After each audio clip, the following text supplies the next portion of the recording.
చేస్తాము. ఇగో ఇక్కడ చూడండి, ఇక్కడ ఇది రుద్రాక్ష చెట్టు, ఇది రుద్రాక్ష ఆకు. చాలా మందికి ఒక అపోహ ఉంటుంది, రుద్రాక్ష నేపాల్లోనే వస్తుంది, రుద్రాక్ష ఉత్తరాఖండ్లోనే వస్తుంది, లేకపోతే మన దగ్గర రాదు అని.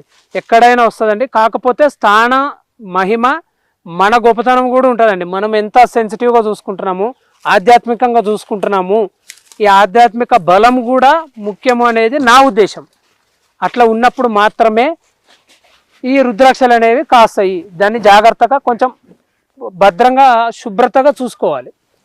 ఇక్కడ చూడండి, ఇది దీనికి ఉన్న ఎన్ని ముఖాలు ఉన్నాయి? 1 2 3 4 5.